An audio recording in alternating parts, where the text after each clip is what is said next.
이 자리에 이제 강의하는 강사로서 또 백양사 주지이기도 하지만 또 1년 동안 경전을 강의하는 스님으로 여기 앉아있는 시간이 제일 행복해요.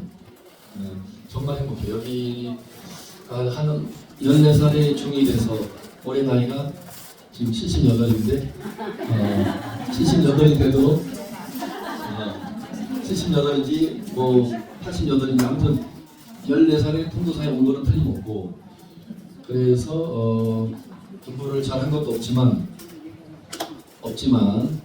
여러분들 앞에서 1년 동안 일주일에 한 번씩 금강경을 이렇게 같이 공부한다는 게 얼마나 행복한지 늘 설레요. 오늘 강의 시간 되면 준비를 하나도 안 하고 가만있어, 지금 1시구나 그러면 가만있어, 오늘 17분 배우는 거지, 무슨 말을 하나 하고 생각 잠깐 하다가 그냥 또 여기 들어오는 거거든요, 진짜로. 근데 그 자체가 굉장히 황홀하고 막 설레이고, 저도 이 자리에 앉아서 17분 본문 금강경 본문 공강에 충실하기는 하지만 굉장히 이제 많이 설레이는 마음으로 앉아 있어요. 굉장히 기분이 좋게 설레이는 거죠. 기분 좋은 설렘이 있고 기분 좋지 않은 설렘이 있을 거야 아마. 근데 기분 좋은 설레임으로 있어요. 우리 정현석 보살님 따라오신 분 친구분이에요? 친구는 아니고. 도반님. 도반. 사람들 앞에 같이. 아이고 잘 오셨어요. 좋은 박수 좋은 도반을 따라오셨어요. 전체 32장 가운데 17장에 해당되는 제17분 구경무화문이죠. 오늘 구경무화문, 우리 우리 스님께서 번역한 이 해설서에는 철저히 아가 없다, 철저히 내가 없다, 이렇게 이제 번역되어 있어요. 그죠? 이 이제 금강경이 지금 17분까지 우리가 왔는데 17장까지 지금 열심히 지금 여기까지 달려온 거예요. 근데 금강경은 처음부터 끝까지 이미 여러 차례 반복적으로 말씀을 드렸지만, 새로 오신 분들 또 새로운 청강생을 위해서 양념으로 한 말씀 드리면, 금강경은 바드라제트카 프라자나 파라미타 수트라 인도 범어로는 그렇게 말합니다. 바드라제트카 프라자나 파라미타 수트라. 파라미타, 바냐바라밀다 우리 그러죠. 바냐바라밀다 그러는데 그 프라자나 파라미타 수트라 인도 범어는 그렇습니다. 그러니까 이 금강경 자체에는 금강은 다이아몬드라는 또 뜻도 가지고 있어요. 다이아몬드. 그리고 또 원래 그 금강 반야바람 얘기할 때 앞에 능할 능자 끈을 단자 능단이라는 그 뜻도 포함된 제목이 붙어 있어요. 능이 끊는다. 그런데 벼락이 치고 번개가 지지지 치면 때로는 나무도 막 불태우고 박살내고 바위도 쩍쩍 갈라지고 할 정도로 굉장한데, 그 번개 치면 이 금강경 전체에서 내보여주고자 하는 반야라고 하는 인도 말입니다. 우리말로 쉽게 치게, 사람이 본래 스스로 내면에 스스로 가지고 있는, 제가 늘 하는 말, 자기 내면 속의 지혜 관명을 금강경에서는 반야라고 해요. 반야. 이게 인도 말이에요. 우리가 하도 반야 그래서 다 아는 것처럼 반야 빨리 반야를 얻어야지, 반야의 눈을 열어야지, 반야 광명을 발견해야지, 또 반야 세상을 보아야지, 늘 반야 니꼴 지혜였기 때문에 지혜란 말을 안 썼는데 그냥 반야 말을 쓰다 보니까 지혜라는 말인지 어쩔 때는 우리가 기억이 안 나요. 반야가 뭐지? 반야가 지혜거든요. 근데 단순한 이렇게 1년 과정을 경을 배우고 학습을 통해서 사전을 찾고 또 불교의 어떤 수어를 용어를 이해하고 지식으로 습득한 것은 지식이라고 그러고, 불교에서는 특히나 자기 스스로 내면의 지혜 광명, 다른 말로 요즘 뭐 참나를 찾자, 참나 얘기를 많이 하는데, 자기 내면의 참나를 찾자는 그 말과 오늘 부경무화문이죠. 부경무화문이에요. 불교의 핵심이기도 하고 금강경의 핵심일 뿐만 아니라 불교의 핵심인데 무화입니다. 무화. 그 불교의 핵심 사상이 어려운 사상이 무화 사상이에요. 무화 사상. 불교를 한마디로 정의하면 불교는 나라고 고정불변한 내세울 게 없다는 게 부처님의 가르침이에요. 그게 무화 사상입니다. 철저하게 무화죠. 철저하게 무화인데 또 찾을 참나가 어디 있어? 이렇게 여러분이 물으셔야 돼요. 무화잖아요. 무화인데 무화라 해놓고는 또 참나를 또 찾으라고요? 무화인데 찾을 참나가 어디 있냐 이거지. 없어요. 찾을 참나는 없는 거지. 찾을 참나가 본래 없음을 아는 게 그게 지혜예요. 그러니까 무화라 찾을 참나가 없음. 그 찾을 참나가 없는 거죠. 무화니까. 가짜 나도 없을 뿐만 아니라 참나라면 진짜 참나인데 진화라고 해요. 보통 그 한문으로 진화라는 표현을 많이 씁니다. 인도의 스리라마나 마하르시 이런 요가 인도에서는 또 그쪽 세계에서는 부처님 같이 존경받는 위대한 인도 힌두교의 성자라고 이해하면 쉽겠네요. 마하르시라는 그런 분들의 책이 이미 수십 년 전에 대한민국에도 많이 번역돼 있어요. 이호준이라는 서울대 나오고 똑똑한 천재적인 불자가 나는 누구인가라는 스리라마나 마하르시의 나는 누구인가 불교에서 말하는 참선할 때 이목구의 화두와 비슷해요. 나는 누구인가.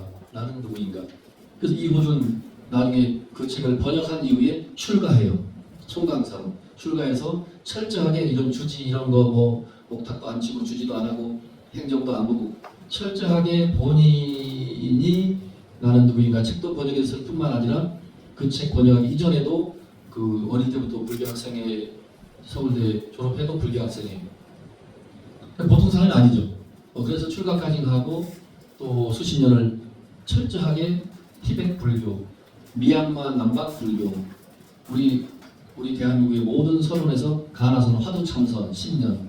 그래도 답이 안 나와. 그러니까 또 미얀마로 티베트로 가서 티베트는 금강승 그것도 수행법, 미얀마에 가서 이빠사나 사마타 그런 수행법 철저하게 수행을 어마무시하게 한 사람인데 불행하게도 몇 년 전에 돌아가셨어요.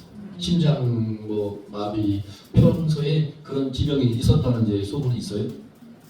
저는 그분 개인적으로 본 적은 없어요. 책을 통해서 봤는데 그 양반이 이호준이라는 중명상 이름으로 나는 누구인가라는 마하르시 책을 번역해놓고 그 책이 한때 대한민국 모든 선방에 이 책이 그냥 막 뿌려져 가지고 한때 좀 불교 명상 말고 우리 민족 반정복 그런 명상 그것도 명상이라고 이름을 붙이다면 또 우리 신성도 하는 그런 호흡법 이 마하르시의 가르침을 이어준 지상스님이 번역한 나는 누구인가. 그 나는 누구인가 거기서도 참나를 찾자라고 되어 있어요. 참나. 그러면 진화를 찾아서 이렇게 제목이 되어 있는 거죠. 진화, 참나를 찾아서 그 나는 누구인가. 끊임없이 스리라마나 마하르시라는 사람은 우리 불교 화두와 비슷하죠. 이묵 먹고 어머니 아버지를 만나기 전 어머니 뱃속으로 10개월 전에 들어오기 전에 나는 어디에 있었을까? 그게 그 유명한 여러분 아실 만합니다. 아시는 부모 미생전 소식이라는 화두죠. 그죠? 부모로부터 태어나기 전 지금 이 모습 말고 어디 있었지? 빨리 이해가 안 되니까 50년 전, 20년 전, 10년 전, 태어나기 3년 전, 또 10개월 전, 10개월 전 엄마 뱃속에 있었어. 엄마 뱃속에 들어오기 전에 그게 부모로부터 태어나기 전 전생인 거죠. 전생에는 어디 있었지? 그래서 그거를 줄여서 나는 누구인가라는 화두가 된 거예요. 나는 누구인가 유명한 화두입니다. 꼭 거기서 연결돼 있고 전번 시간에도 말씀드린 것처럼 육조 해영 스님에게 불교는 석가모니 인도에서는 그 다음에 한참 건너뛰어서 28대 석가모니로부터 28대의 요즘 말로 말하면 진리의 깨달은 진리의 그 우리 족보 혈맥처럼 진리의 법을 깨달은 진리의 맥을 이은 28대 조사가 우리 종무소 앞에 지금 서 계신 보리 달마, 줄여서 달마대사 그래요. 그분이 28번째 그 맥을 이은 조사인데 중국으로 와서는 1대 조사가 돼요. 그 앞전 거는 그냥 놔두고 인도 거니까 내가 중국을 건너와서 서기 527년에 건너와서 첫 번째 자기가 이제 조사 스님이 되는 거죠. 미국 사람이 한국으로 귀화해서 어디 무슨 뭐 여기 백양사 성안동에 정착하면 자기가 성을 하나 지어가지고 하몰 신시 이런 식으로 자기가 짓는 거예요. 하몰 신시 자기가 일대조가 되는 거잖아요. 달마대사도 중국으로 와서 내가 6대가 된 거예요. 그 6대를 가지고 와서 육조 해능 스님이라는 그 걸출한 인물을 만나서 달마대사가 전해준 신법, 마음을 깨치는 그 깨닫는 법. 결국은 다른 말 하면 지금 금강경 무화문에 해당돼요. 무화법을 깨치는 법이기도 해요. 신법. 아니 무화라 해놓고 무슨 또 찾을 마음이 또 어디서 이렇게 또 여러분 질문할 수 있거든요. 결국은 슬그머니 누가 슬그머니 으시시 하게 들어오신다. 박수 한번 쳐주세요. 우리 백양사 불교대학은 늦게 오신 분한테만 박수를 칩니다. 한번 박수 쳐주세요. 그래서 그 육조해능 스님이 이제 때문에 이 동북아시아에서는 상상을 초월한 어떻게 보면 새로운 불교가 만들어지는 거예요. 새로운 불교? 많이 이상하죠. 인도로부터 그렇게 쭉 내려왔던 그 모든 가르침이 중국에 다 이미 팔만대장경으로 번역이 돼 있지만 육조해능 스님이 또 나타나는 무렵에 와서는 보리 달마 2조 해가 3조 승창 4조 도신 5조 호인 6조 해능 스님을 만나면서 완전히 우리가 이미 알고 있는 중국 선종 참선 마음 공부법을 닦는 그 종파를 따라가세요. 선종, 신종이라 하기도 하고 선종이라고 하기도 해요. 마음을 닦는 공부법이니까 신종, 종파의 종입니다. 그리고 또 참선은 공부법이니까 그 참선 공부하는 종파니까 선종 그래요. 이분에게 전번 시간도 말씀드린 것처럼 지금으로 말하면 뛰어난 대학자 스님이 아무리 난다긴다 공부를 하고 금강경 법화경을 앞뒤로 달달달 외워도 답이 없는 거죠. 불교에서 말하는 그 깨달음이 도대체 뭔고. 저 남쪽 지방에 24살짜리 더벅무리 총각으로 오종인을 만나서 8개월 무슨 80년도 아니고 8년도 아니고 8개월 짧은 수행기간 그걸 행자 생활이라고 해요. 행자 생활. 따라하면 행자 생활. 이 수행자 생활이라는 뜻입니다. 근데 숫자 빼고 그냥 행자 생활을 8개월을 하고 이거는 뭐 상상을 초월해요. 20년을 해도 법을 물려줄까 말까 하는데 8개월 수행 생활하고 24살짜리 총각한테 그 후계자가 이미 다 정해져 있음에도 불구하고 나중에 그 후계자는 중국의 세 황제의 국사 왕사 역할까지 했던 그 유명한 신수대사인데 신수대사임에도 불구하고 오조홍인 스님은 신수한테 법을 전해주지 않고 8개월 행자생활 한 사람한테 이야 네가 진정한 6대 조사다. 저 신수 스님도 훌륭하지만 너야말로 진정한 불심종을 깨달은 부처님의 신법을 금강경 오늘 할 내용입니다. 무학법을 완전하게 통달한 너야말로 부처님이다. 무학법을 통달한 네가 부처님이 아니고 조사가 아니면 누가 부처가 될 수 있고 누가 조사가 될 수 있냐는 거죠. 전날 법을 전해줍니다. 6대가 됩니다. 세월이 흘렀습니다. 나가 회양이라는 제자가 옵니다. 아주 걸출한 뛰어난 대수행자가 옵니다. 오늘같이 이렇게 한 50명, 100명, 200명 이렇게 모아놓고 당신이 늘 하던 대로 마하반야 바라미를 영하라 합니다. 육조스님 주특기입니다. 이렇게 모여있으면 여러분들 오늘 백양사 불교대학에 잘 오셨어요 이렇게 한마디 하고 여러분이 안 하고 선지식이라고 해요.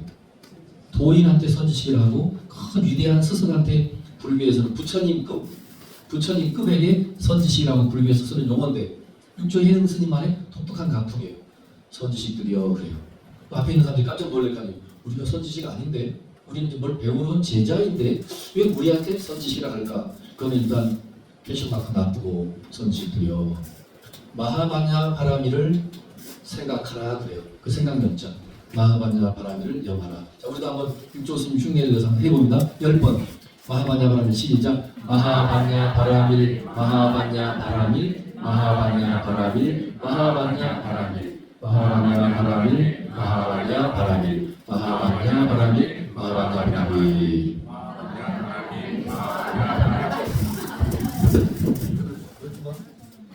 몇 번 했어요? 정확하시다. 그래서 이렇게 마하바냐 바라밀을 12번을 더 하고 있는데 남아쾌양이 객성이 또 들어오더니 정중하게 중국도 중국식의 예절이 있겠죠. 우리식으로 절삼배를 하고 육조의 스님 이런 자리에 또 앉아서 보니까 웬 걸출한 인물이 또 들어오니까 이게 수행을 하면은요 아주 뭐 위대한 수행이 아니라 해도 보면 압니다. 무슨 뭐 타신통을 하거나 무슨 관상을 그걸 보아서 하는 게 아니라 벌써 그 첫 보면 알아요. 도둑인지 형사가 육감 그때로는 육감이 사람 잡다 그죠? 네. 센 사람 잡아가지고 억울한 사람이 지금 교도소에도 가 있고 간혹 그러는데 육감을 너무 믿어도 안 되지만 공부한 사람은 저 보면 벌써 알아요. 참 알고 있는데 그래 우리 수장은 어디서 왔는고 그래요. 육조 스님이 연세도 이제 지긋하고 하니까 젊은 스님이 좋으니까 그래 우리 스님은 어디서 왔는고 그냥 말을 못하고 이렇게 버벅거리지도 않고 가만히 있어요. 대답이 없으니까 육조 스님이 다시 한마디 합니다. 이 어떤 물건이 이렇게 왔는고 그래요. 이 어떤 사람한테 물건이라고 그래요. 이 선가의 선종이 독특한 어떻게 보면 닉네임처럼 그 이름을 붙여준 거예요.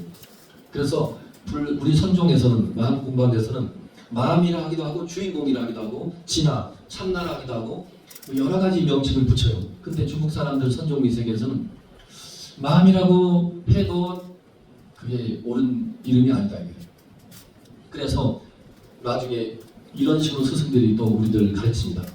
마음도 아니요, 부처도 아니요, 물건도 아니다. 물건도 아니요, 부처도 아니요, 마음도 아니다. 이것이 무엇이고 이렇게 공부를 마음 공부법을 가르쳐 주기도 해요. 다 비슷합니다. 이 어떤 물건이 이렇게 왔는고 이 한마디에 라마쾌양이라는 스님이 이 어떤 물건이 이렇게 왔는고라는 그 말에 금강경, 열반경, 화엄경을 앞뒤로 달라고 외우는 스님이 무슨 답을 못하겠어요. 답을 못해요.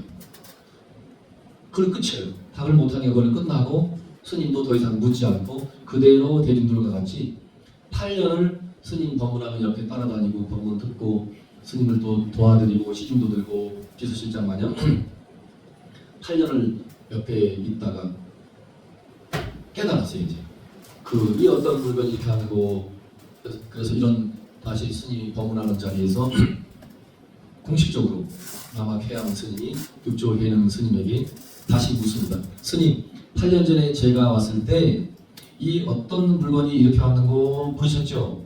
그래 내가 물었지. 오늘 다시 물어주시면 제가 답을 하겠습니다. 이래요.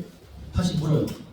그래 이 어떤 물건이 이렇게 왔는고 남아쾌양 제자가 답을 합니다.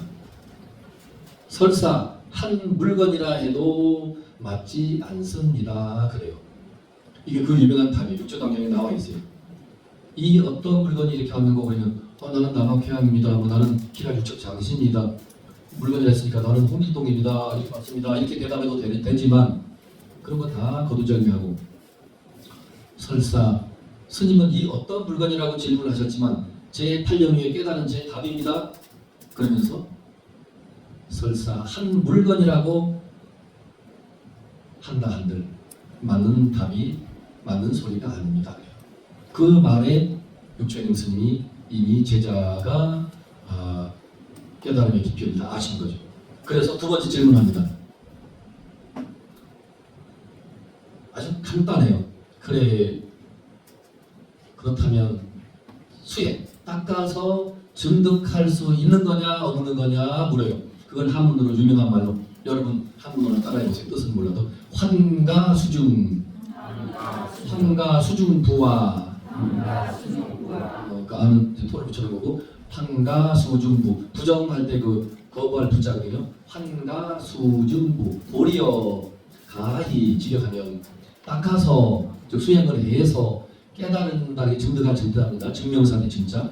도리어 가히 수행을 닦아서 수행을 해서 깨달을 수 있는 거냐, 증득할 수 있는 거냐, 얻을 수 있는 거냐, 그런 질문이 되겠습니다.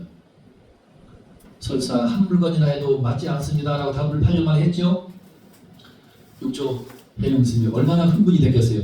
자기가 24살짜리 더벅머리 총각으로서 5조의 법을 물려받을 때 얼마나 흥분되겠어요.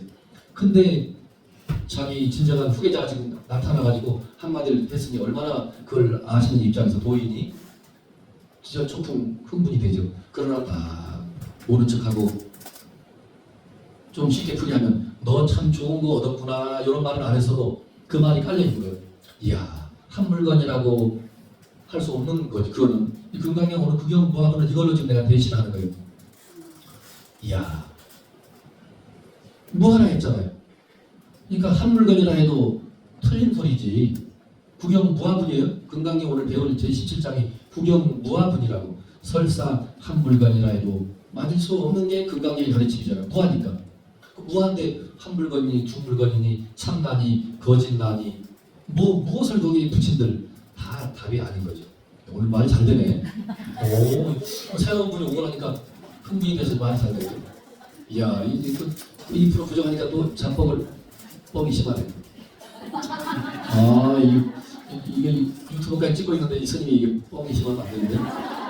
아무튼 뻥이라고 한들 아니라고 한들 관계없이 새로운 청강생 세 분이 계시니까 저분들을 위해서도 그렇고 구경무화문을 또 이렇게도 설명하는구나 라고 여러분이 이해가 되실 거예요.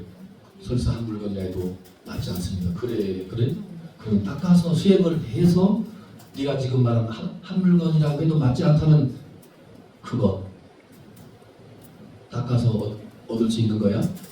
수행을 해서 깨달을 수 있는 거야? 그 수행을 해서 얻을 수 있는 거니? 남아폐양이 답을 합니다.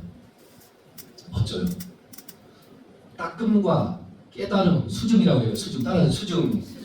수증은 없지 아니합니다만 그 자리는 오염시킬 수 없는 자리입니다.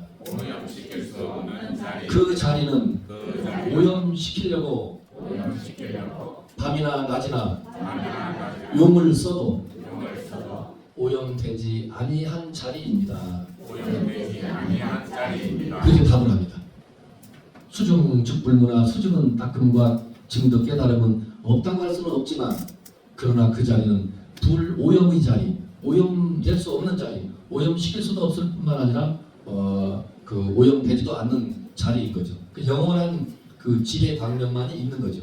그 영원한 지혜 광명이 다른 것이 아니고 이 무아를 철저하게 깨닫고 나면 그 자체가 그 자체가 참나인 거예요. 역설적이에요. 참나가 없다고 했잖아요. 그러니까 그 역설이니까 역설. 그 무아를 통달하는 거지. 아, 철저히 무아구나. 한 물건이라 해도 맞지 않는 거구나. 한 물건이라 해도 맞지 않는 거죠. 무아를 철저하게 통달하고 깨닫고 나면 그대로 그 자리에 오롯이 떠오르는 것은 구름이 제거되면 달덩어리가 보름달이 떠오르듯이 자기 내면에서 지혜 광명, 반야 생명, 반야 광명, 지혜 광명만이 오롯이 떠오르는 거죠. 또 이렇게 표현할 때 우리들은 늘 말에 걸리기 때문에 아, 떠오르는 또 뭐가 있나 보다. 떠오르는 지혜가 또 있긴 있나 봐. 또 이런 것도 안 돼요. 표현하자니까 결국은 무아를 통달하는 것 그 자체가 바로 반야라는 거고 우리말로 그 자체가 이제 지혜 광명일 거예요. 그냥 환한 광명만이 환한 빛 광명만이 이제 존재하는 거죠. 그 말씀을 일단은 새로운 청강생들 때문에 문을 한번 떼놓고 이제 본문을 들어갑니다. 이미 이제 구경무화부를 다 했어요. 그래서 무화 구경에는 무화야. 자, 따라가세요. 최종적으로는 불교는 최종적으로는 첫째도 무아이고 둘째도 무아이고 마지막도 무아이다. 그래서 좀 이따 나옵니다. 통단 무아법자 진시보살 그래요. 무아법을 참으로 통단한 자야말로 통단한 사람이야말로 진정한 금강경식으로 말하면 아라한인 거죠. 여기서 아라한이라 안 하고 보살이라고 해요. 진정한 보리살타인 거죠. 우리가 앞으로 그 아라한을 성취한 대보살이 된다는 걸 전제로 해서 우리나라는 삼국시대부터 모든 여성분들에게 요만한 3살짜리 갓난 아기한테도 아기 보살 절에서는 그래요. 귀여운 명칭이에요. 귀여운 명칭. 할머니한테는 또 노보살님, 젊은 분들한테는 또 뭐라고 해야 되지? 치마보살, 이렇게 붙여준다든지, 뭐 바지보살, 뭐 이쁜이 보살 이렇게 명칭을 붙여주지만 그 앞에 건 소용없고 보살이 중요한 거지. 그 보살은 따라하신다. 보살은 깨닫는 참 사람을 의미한다. 그게 보살의 본 뜻이에요. 한문으로 중국 사람이 인도의 보리살타를 번역할 때 따라하십니다. 각유정. 깨달을 각자의 유정이라는 건 인간이라는 뜻이에요. 그래서 보리살타라는 말을 줄여서 보살 그리고 우리가 그냥 스승님, 뭐 대통령님 붙이듯이 보살님 임자는 이제 뭐 이렇게 존칭 뭐 정미사 하나 붙여서 보살님 이렇게 님자를 붙였죠. 깨닫는 참 사람을 보살이라 한다 이거죠. 근데 무엇을 깨달으느냐? 무아법을 통달해야만이 진정한 아라한이 되는 거고 진정한 참 사람, 참 보살이 되는 거죠. 이 금강경은 처음부터 끝까지 계속 이런 비슷한 말씀을 이제 반복합니다. 자, 책을 펴십니다. 197페이지를 펴서 자, 새로운 무신들 책 있네. 끝까지 일단은 우리 전통식으로 한번 읽겠습니다. 자, 20부터 시작. 이 시에 소보리가 백불어나 사대 세존이시여 성남자 성명이 다마라뇨 다나 삼마 삼보리 시마니는 운하웅주명운하 한국기시마니고 불보소보리야 사대 약선남자 선여인이 말라뇨 다라 삼마삼보리 당생여시 시민이야 흑멸도 일체 중생 안에 멸도 일체 중생 나이구의 중생 멸도자니라 아니고 수보리야 보살이 유아상인상 중생상수자상이며 적비고살이니라 소위 자하오 수보리야 실무유법하라뇨 다라삼마삼보리심자니라. 넘기시고 200페이지. 수보리야 이운하오 열애가오 연득불소에 유법득아뇨 다라삼마 삼보리 부와 불야니다 세존이시여 여하의 불소설을 건대불이여 연등불소에 무유법득아뇨 다라삼마 삼보리 불어나 사대 여시 아니라 수보리야 실무유법 열애덕아뇨 다라삼마 삼보리니라 수보리야 야두법 열애덕아뇨 다라삼마 삼보리 참자인데 연등불이 적불여아수기 하사대여 어레세에 강득작불라대 보석가모니연이여 이실무유법등아뇨 다라 삼화삼보리 일색시고로 연등불이 여하수기 하사 장시연 강사리 여어레세에 강득작불라야 보석가모니 다시니라 하이고 열애자는 정체범 여인이라. 넘기시고 205페이지. 야규인이 온년에 들하뇨 파라삼마 삼불이라 하며 수불이야 질무요 법들하뇨 파라삼마 삼불이라 수불이야 열애 소득하뇨 파라삼마 삼불이는 어시중에 무실무언이 지고로 열애가 설일제법이 계시불법이니라. 저 208페이지. 수불이야 소원서 법자는 적비일제법일세 시고로 명일제법이니라. 수불이야 미허인 신명대가니라. 수불이야 보살이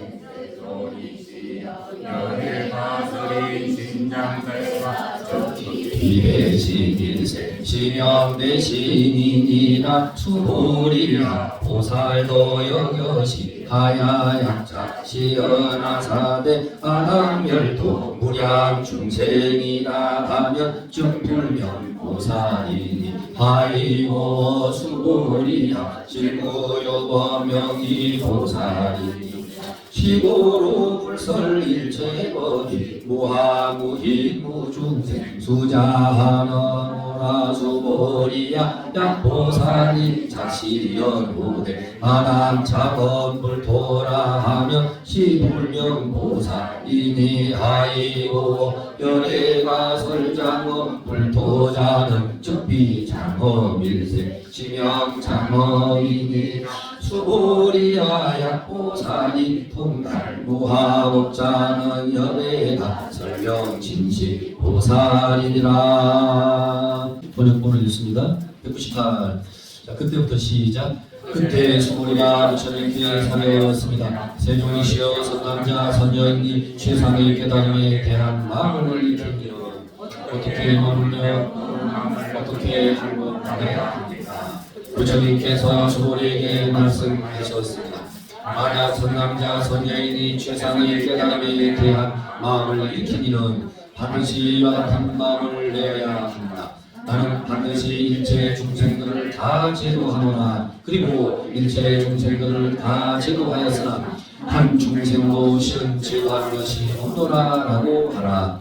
왜냐하면 수보리야 만약 보살이 나라는 상과 남이라는 상과 중생이라는 상과 수명에 대한 상이 있으면 곧 보살이 아니기 때문이니라. 왜냐하면 수보리야 실로 고정된 법이 있어서 최상의 깨달음에 대한 마음을 낸 것이 아니기 때문이니라. 200페이지 하단 봅시다.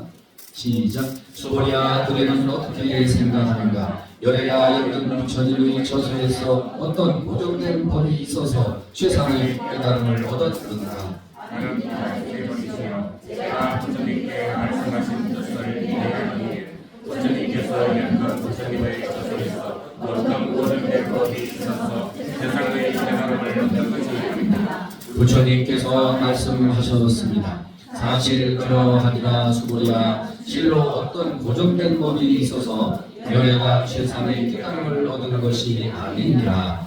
수보리야 만약 어떤 고정된 법이 있어서 열애가 최상의 깨달음을 얻는 것이라면 연등 부처님께서는 결코 나에게 그대는 다음 세상에 반드시 부처를 이루고 이름을 석가모니라고 하리라 라는 수기를 주시지 않으셨을 것이다. 실로 어떤 고정된 법이 있어서 최상의 깨달음을 얻은 것이 아니다. 그래서 연등 부처님께서는 나에게 수기를 주시며 말씀하시기를 그대는 이만 세상에 반드시 부처를 이루리니 그 이름을 석가모니라고 하리라 라고 하셨느니라. 왜냐하면 열애가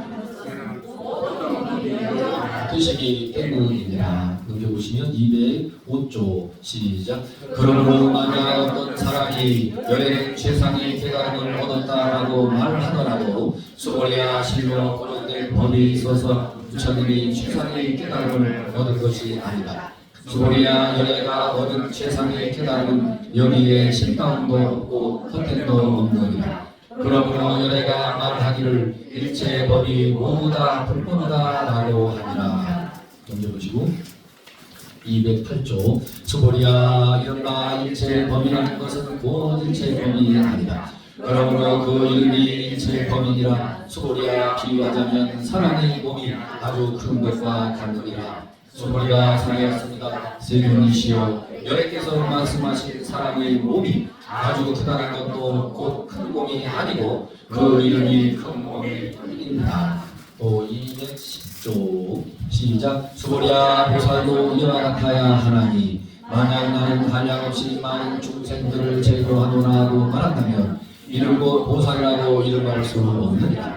왜냐하면 수고리야 실로 어떤 고정된 법에 있어서 이를 보살이라고 이름하는 것이 아니기 때문이니라. 그러므로 여기가 말하기를 일체의 법이 나도 없고 남도 없고 중생도 없고 수명도 없고 하느니라. 수고리야 만약 보살이 말하기를 나는 반드시 세상을 작용하노라 라고 한다면 이는 보살이라고 이름할 수 없느니라. 왜냐하면 열애가 말하는 세상을 장엄한다는 것은 곧 장엄이 아니고 그 이름이 장엄일 뿐이기 때문이니라.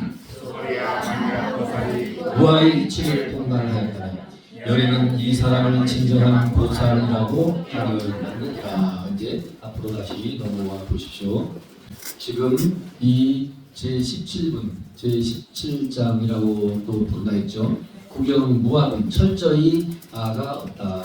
무아라고 했고 그 첫 시작을 이때 수고리가 이제 이렇게 지금 다 아란들입니다. 이렇게 다 위대한 성자들이라고 여기 앉아 있는데 위대한 성자가 아니라고 평범한 우리들을 하자 이거죠. 이렇게 평범한 우리들이 이렇게 모였어. 오늘 좀 천강생을 오셔가지고 뭔가 한 부처님 금강경 공부하다니까 뭘 좀 배우러 왔는데 스님이 무슨 말 하나 보자. 내가 한번 지켜볼 거야. 오셨단 말이에요. 그러니까 소머리 존재가 그걸 알고 이렇게 천강생이 발심 마음을 내서 뭔가를 배우러 왔습니다. 저렇게 위없는 깨달음을 얻고자 발심해서 왔는데 저 사람은 어떻게 마음을 항복받으며 요 지금 공부하고자 하는 요 마음만 있어야 되는데 요 마음만 없고 요 문만 열고 나가면 저또 63빌딩으로 올라가야 되고 그리고 또 남자친구도 만나봐야 되고 여기 있을 때만 깨달음 나도 지혜분명을 발견해야지 여기 있을 때만 그 문만 열고 나가면 원대한 게 없어 사라지니까 수고리가 그걸 묻는 거예요. 부처님에게 한숨 배우고 싶어서 요 깨닫고자 하는 요 마음 완전한 이 보리심 불교용어로 이 깨닫고자 하는 이 간절한 이 마음을 어떻게 하면 찰나찰나 변하지 않고 계속 유지시킬 수 있겠습니까? 그게 따라하세요. 운하응주 네 글자입니다. 운하 어떻게 응당이 직역하면 그 위없는 깨닫고자 하는 마음을 계속 없어지지 않게 그 자리에 머물 수 있냐 이거죠. 그래놓고 원래는 따라하신다. 운하수행 어떻게 수행을 합니까? 따라서 어떻게 수행을 합니까? 어떻게 마음을 머물며 어떻게 마음 수행을 하며 어떻게 그 마음을 항복받을 수 있습니까? 그 세 가지를 물었는데 이런 카트가 몇 번 나와요. 또 물어요. 중간에 오늘 17분 구경 무화문에서 부처님 어떻게 이렇게 위대한 보살들이 이렇게 위대한 보리심 보살심을 내어서 이 자리에 지금 모였습니다. 어떻게 하면 그 마음이 변하지 않고 그대로 순수하게 그 깨달음의 마음이 지속될 수 있느냐 그게 머물 줄자입니다. 지속.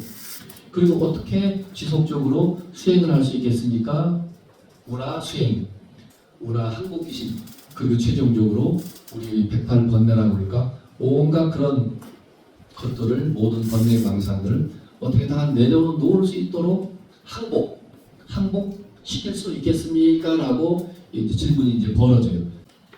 어떻게 하면 항복이라는 그 질문 속에는 항복이라는 이 수보리 존자의 질문 속에는 어떻게 하면 그 무명을 타파하고 깨부수고 깨달을 수 있냐는 뜻이 내포되어 있어요. 항복이라는 것은 어떻게 이 모든 번뇌의 덩어리를 내가 다 제압을 하고 완전히 제거하고 소멸시킬 수 있겠습니까? 라는 질문을 했는데 부처님 답변입니다. 그래 그렇다면 그 위없는 깨달음을 정말로 일으켰다면 그 위없는 최상의 깨달음에 대한 마음을 일으킨 사람은 반드시 이와 같은 마음을 내어야 한다라고 해놓고 답을 주신 겁니다. 나는 반드시 일체 중생들을 다 제도하였노라.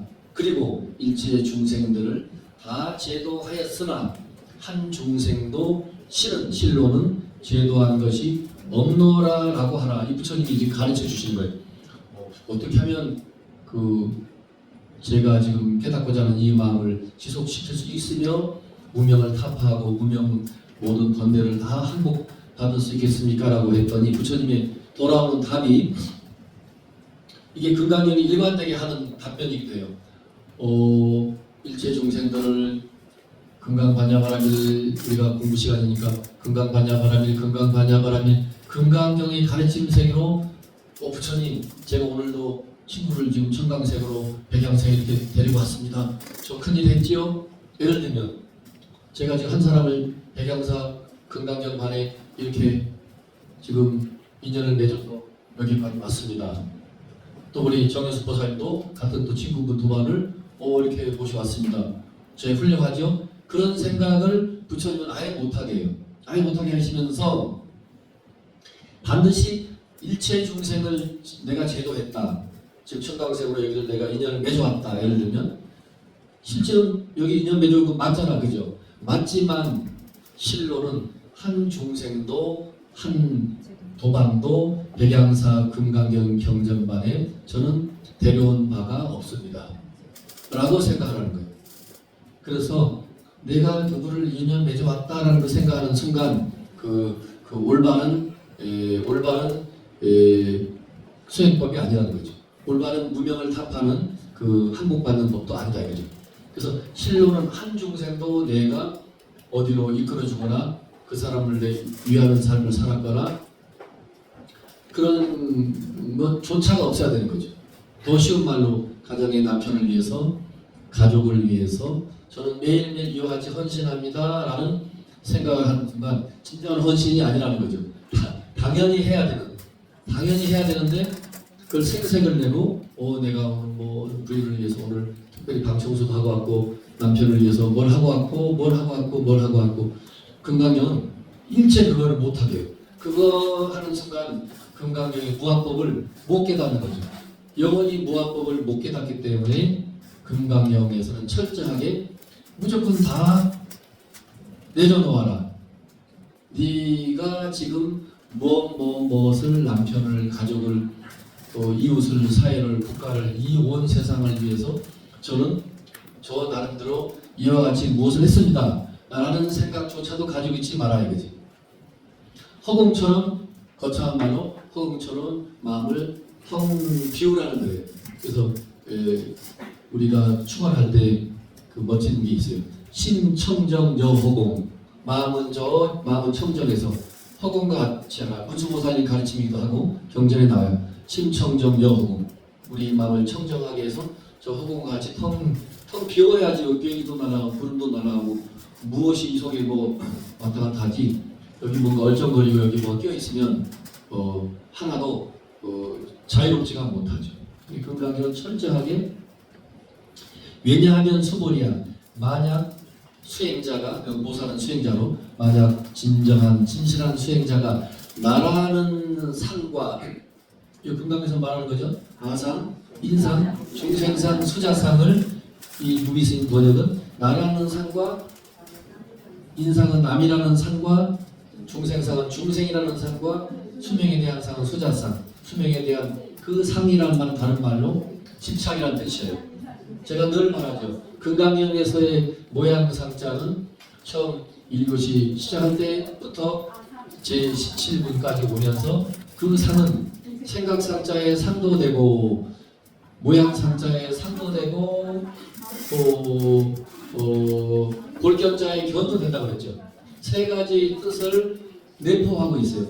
아상, 인생상, 아상, 인상, 중생상, 수자상 해도 되고 또 생각상자를 넣어서 아상, 인상, 중생상, 수자상 해도 되고 소견할 때 아유 저 사람은 참 진짜 소견 머리가 어찌 저런지 모르겠어 라고 할 때 소견, 그 본격 잘 씁니다. 이 금강경에서는 자기라는 견해라는 뜻이에요. 나라는 견해, 소견, 인상, 나 이외에는 다 남이잖아요. 객관 세계에 대한 인상, 그 소견, 그 다음에 전체를 다 뭉뚱거린 중생에 대한 소견, 그 다음에 그 먼지 하나부터 우주 전체가 하나도 영원한 것이 없음에도 불구하고 우리는 그 유상한 존재이고, 그 유한한 존재임에도 불구하고 우리는 그 생명에 대한, 수명에 대한 그 집착이 어마무시해요. 그건 뭐 어떻게 보면 우리 중생의 숙명이지요. 100년 인생을 살고 자 나 갈게 하고 저 천상병 시인처럼 뭐라고 그랬죠? 귀천에서 나 하늘로 돌아가리. 어쩌고 저쩌고 나오죠. 하늘나라에서 하나님 만나면 이 세상 아름답다라고 하나님한테 보고하겠다 그거죠. 꼭 하나님이 아니라요. 이 세상을 부정적으로 안 보고 천상병 시인의 귀천이라는 시에서는 나 하늘로 돌아가서 이 세상이 참으로 아름다웠노라라고 말하리, 뭐 그런 의미를 담은 귀천이라는 시가 있어요. 그래서 그러나 그건 그렇고 우리는 생명 수명에 대한 그 우리의 집착이 어마무시해요. 근데 지금 여기에서 또 역시 그 네 가지 금강경에서 끝없이 제시하는 네 가지 집착으로부터 우리는 벗어나야 된다 이거죠. 그 네 가지 그 상이 있으면 진정한 보살이 아니고, 보살이라는 말이 전달이 안 되면 진정한 우리는 진실한 수행자가 아니라는 거죠. 그 말씀을 이제 부처님이 여기서 합니다. 그래서 수보리야, 실로 고정된 법이 있어서 최상의 깨달음에 대한 마음을 낸 것이 아니기 때문이다. 왜냐하면 수보리야, 실로는 고정된 법이 있어서 최상의 깨달음에 대한 마음을 낸 것이 아니기 때문이다. 이 말도 어려움을 갖지만 쉽습니다. 이 금강경은 금강경식의 표현으로 티끌부터 우주 전체가 하나도 고정불변한 것이 없어요. 무유정법이라고 해요. 무유. 그래서 고정불변한 것이 없는 것을 한문식의 이 금강경 번역, 한문 번역으로는 그거를 자 따라하십니다. 무유정법. 결정된 고정된 법이 없음. 부처님 가르침입니다. 고정된 법이 없으므로 우리가 이것이 진리야라고 집착할 것이 단 하나도 없다는 거죠. 그래서 그냥 그 물이 고여 있으면 썩는다는 표현을 많이 하죠. 물은 흐르는 거죠. 흐르는 거잖아요. 물이 고여 있으면 썩는다는 것처럼 이 진리라고 하는 것도 그 어디 갇혀 있으면 곤란한 문제가 생기죠. 금강에서는 끊임없이 무유정법을 말씀하시고 여기에서도 깨달음이라고 하는 것은 실로 고정된 법이 없다라고 여기서도 또 말씀하세요. 자, 한 장 넘겨봅니다. 자, 고정된 법이 있어 깨달음을 얻은 것이 아니다. 부처님이 어디 고정된 법이 있어서 6년 동안 돌을 닦아가지고 자 시작 스타트 해가지고 그 고정된 법을 만들려고 구하려고 어디 산 정상으로 뛰어 올라간 게 아닌 거죠. 고정된 법이 없으니 부처님이 6년 수도를 해서 깨달은 내용도 역시 무한법을 통달한 거니까 결국은 무한법을 통달한 거예요. 아까 육조해능 스님한테 가서 이 어떤 물건이 이렇게 하는 거 진실한 수행자니까 어쩌고 저쩌고 왜 답변을 못 하겠어요. 그 뛰어난 박사 자격증 직업으로만 10개나 가지고 있을 텐데 무슨 말을 못 하겠어요. 그러나 진실한 수행자니까 도인의 그 한마디 질문에 그냥 입을 닫을 수밖에 없어요. 이게 어떤 물건이 이렇게 하는 거? 8년을 옆에서 시중을 들고 육조스님 법문을 듣고 있다가 한 물건이라 해도 맞지 않습니까? 여기 금강경과 같아요. 고정된 것이 없어요. 고정된 것이 없는데 한 물건이라 하면 그건 얻어 터지는 거죠. 얻어 맞는 거죠.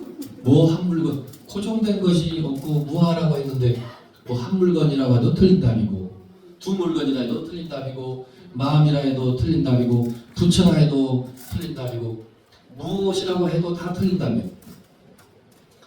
이 역설입니다. 무엇이라 해도 다 틀린 답인데 내가 무할법을 통달하고 나면 이거 잘 오해하지 마. 잘 들으셔야 돼. 그러고 통달하고 자기 마음 광명, 반야 광명이 드러나면 마음이라 해도 따라하세요.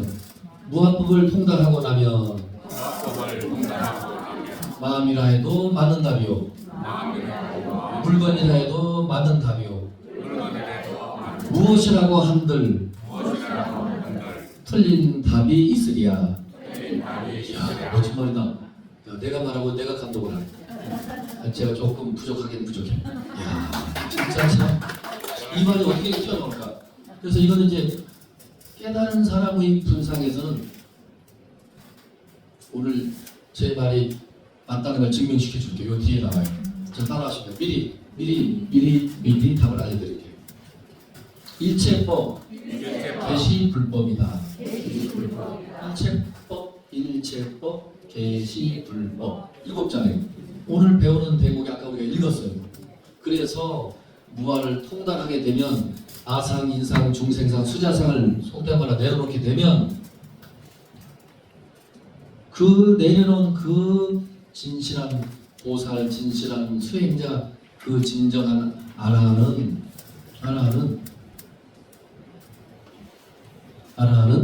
그 아라한에게는 무엇이라고 하면 다 답이 정답인 거지. 일체법, 개시 불법이라니까요. 일체법이 부처님법 아닌 게 진리 아닌 게 없다 이거예요. 그래서 한때는 성철 스님께서 종정을 하실 때, 초파일 법원을 하실 때 옛날 제자들이 스님 뭐 한문투로 너무 어렵습니다. 지금 시대 사람들 알아듣기 쉽게 좀 뭐 해야 됩니다. 그래서 성철 스님이 그럽니다. 초파일 법원 때 지금 갑자기 생각이 났어요 지금. 자, 따라하십니다. 교회당에서 예배하는 부처님들, 예배당에서 예배하는 오늘은 당신의 생일이니 오늘은 당신의 생일이니 축하합니다. 축하합니다. 교도소에서 교도소에서 지내는 부처님들, 지내는 부처님 오늘은 당신의 생일이니 오늘은 당신의 생일이니 축하합니다. 축하합니다. 공장에서 노동하는 부처님들, 공장에서 노동하는 오늘은 당신들의 생일이니 축하합니다. 오늘은 당신의 생일이니 축하합니다. 이게 금강경의 일체법 개시 불법이에요. 일체법 개시 불법인 거예요. 교회당에서 하는 예배하는 그 부처님 가르침 아니잖아. 당연히 다르지. 그 경계가 무너지는 거지.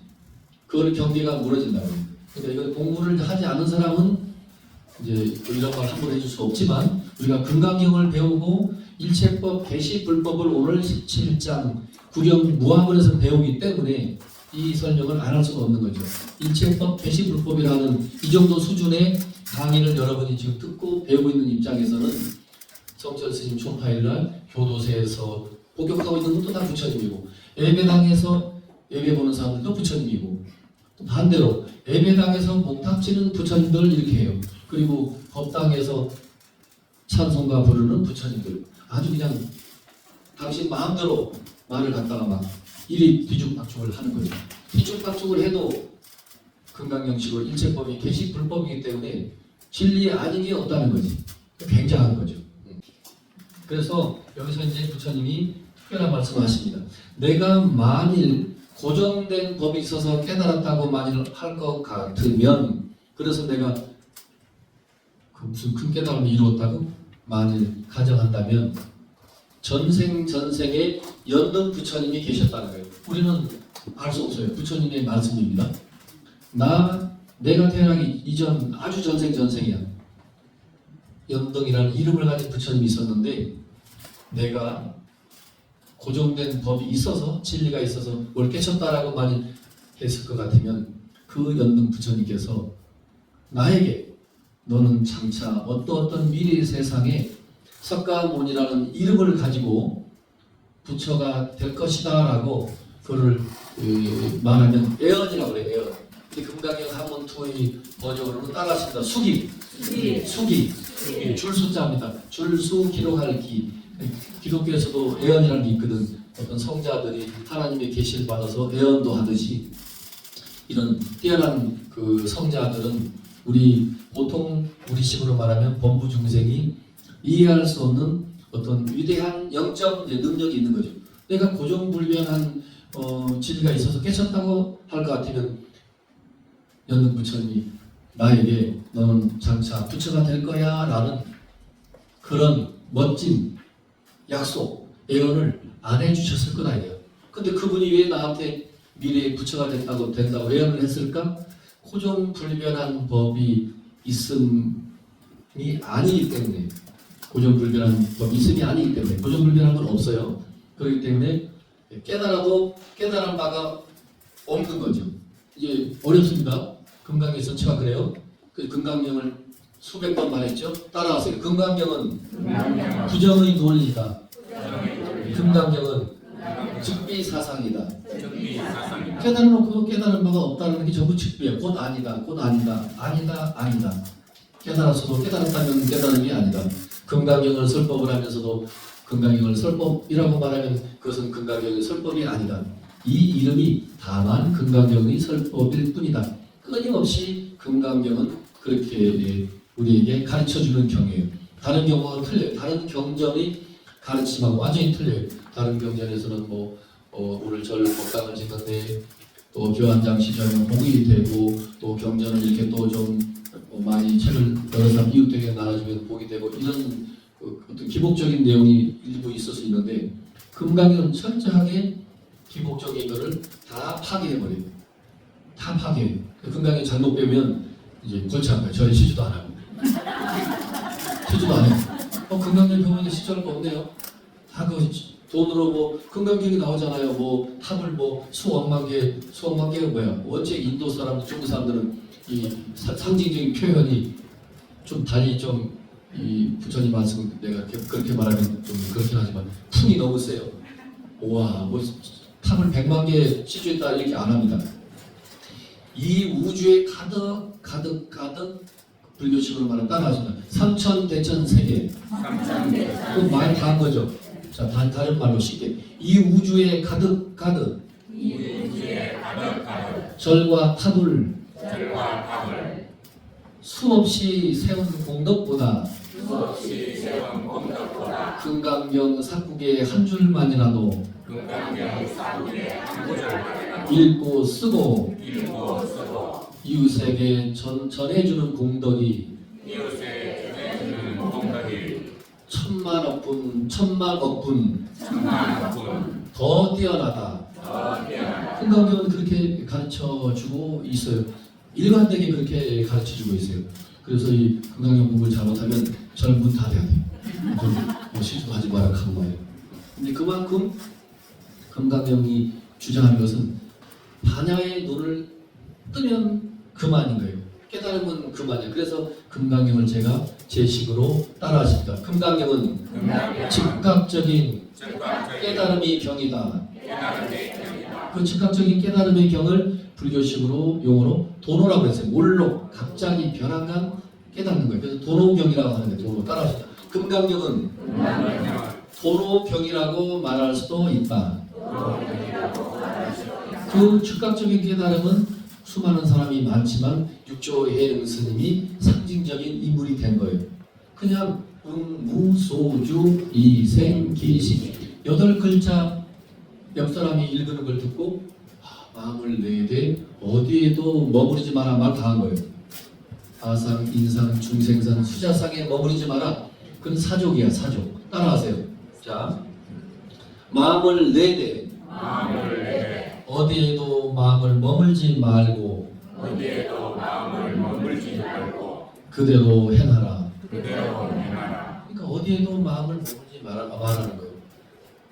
그 음무소주 이생기심 8글자를 우리에게 우리 귀 속에 박아주고 끼워주고 넣어주고 또 넣어주기 위해서 개인 연습으로 앞 1장부터 아상, 인상, 중생상, 수자상, 악연, 인견, 중생견, 수자견 그 말씀을 수없이 반복하는 거예요.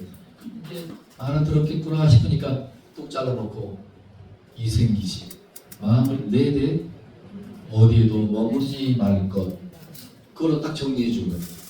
그 다음에는 다 사족이라니까. 금강경에 나오는 수많은 모든 말이 다 사족인 거야. 입 아프게 갖다 붙일 거 없어요. 어디에도 머무르지 마라 하면 끝난 거잖아요. 어디에도라는 거 어디에도라는 거기에 아상, 인상, 중생상, 수자상이 다 들어가 있고 색성, 향미, 촉법이 다 들어가 있는 거잖아요. 다 들어가 있는 거 어디에도 머물지 말고 마음을 내어라. 이게 이제 그래서 연등부처님까지 이끌고 들어오면서 당신이 이제 이렇게 합니다. 자, 그래서 제가 이제 좋아하는 건데 27 구경무합은 그 중국의 야부선사의 멋진 시를 소개하면서 시간이 다 됐으니까 마칠 가는데 오늘의 금강경 무합의 핵심은 통달무화법이죠.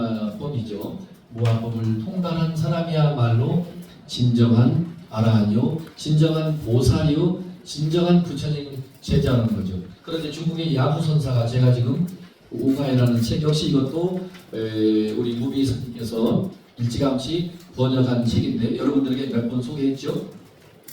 그 중국의 뛰어난 그 분들 중에 5명의 훌륭한 도인들, 그 도인 스님들의 해설서가 붙어 있는 것을 금강경 오가해라고 해요. 오가 5분의 대가 이해됐죠? 5분의 대가 중에 중국의 그 송나라 시대에 야부라는 스님이 있어요. 야부 이름이 좀 특이해요. 야부 야. 근데 야부선사의 개손인데 따라하십니다. 북치는 이와 비파타는 사람이 둘이 한 집에 모였도다. 그대는 버들 언덕을 거닐고 나는 나루터에서 잠자도다. 강 위엔 늦은 성견 비가 지나가고 강 위로 그 늦은 시간에 소나기는 성근비라 해요. 그냥 비가 그냥 오는 듯 마는 듯 한 방울 두 방울 이렇게 이거를 한문으로 그게 드문드문 소자입니다. 드문드문 소자. 그걸 한문 그 사전 찾아보면 드문드문이라 안 나오고 참 우리말 참 재밌어요. 성길소 그래요. 성길이 뭐야? 드문드문. 그냥 소나기가 쏟아지면 아주 그냥 빗줄기가 아주 바늘같이 촘촘히 내리잖아요. 촘촘히 내리는 거는 촘촘이라고 말하는데 이게 여기 한 가닥 떨어지고 여기 한 가닥 드문드문 떨어지는 비를 따라하세요. 소우 성길 소자 비우자 소우라 합니다. 여기서 보면 강상 타고 농기파 상봉양해가 군행 양유한 아숙 도두사 강상만내 소우가 이때 강상만내 강 위로 늦은 시간에 소우 그 드문드문 한 줄기 비 뿌리는 그 드문드문한 그 비가 지나가더라 이거죠. 그러니까 지나가는 비인 거죠. 한 줄기 비가 뿌리면서 강 위로 늦은 시간에 쓱 지나가는데 수봉 참치 접천하라. 그런데 저 누워서 친구가 이렇게 보니까 저 푸른 봉우리 두세 봉우리가 있는데 접천하 그런 뭐래 노을이 저녁 노을이 그 푸른 봉우리와 저녁 노을이 저 하늘 끝에서 이렇게 서로가 만나고 있더라 이거예요. 멋있죠? 무슨 뜻인지 모르지만은 그 타고 농비파 상봉양해가 그 군행 양유한 그대는 버들 언덕으로 건너가고 타고 농비파 나는 타고 한 사람은 풀을 치고 한 친구는 한 사람은 비파를 또 실험하고 연주하고 놀고 있어요. 근데 그 친구는 이제 시간이 됐으니까 군행 양유한 그 버들 그 사람들이 사는 동네가 강가에 살았나 보죠. 군행 양유한 그대는 버들 언덕으로 이제 떠나가고 있고 아숙 도두사라 나는 그 나지막한 그 모래 언덕을 이렇게 베고 친구가 떠나는 걸 보고 이렇게 누워 있는데 한 줄기 빗줄기가 강 위로 쭉 뿌리면서 강상만내 소우가 강 위로 그 한 줄기 비가 뿌리면서 쓱 지나가는데 수봉 참취 접천하라. 수봉은 두세 봉우리 푸른 그 봉우리 위에 저녁 노을이 서로 만나고 있더라 이거죠. 이거를 이 구경 17 무화부를 해석하면서 왜 이런 시로서 이분의 모든 건강경 오가의 독창적인 게 이분은 전부 그 어떻게 보면 선시인데 선시로 이렇게 또 한 수 우리들에게 가르쳐 주는 거죠. 수보리와 우리 석가세존과 지금 처음부터 끝까지 문답으로 벌어지고 있잖아, 그죠?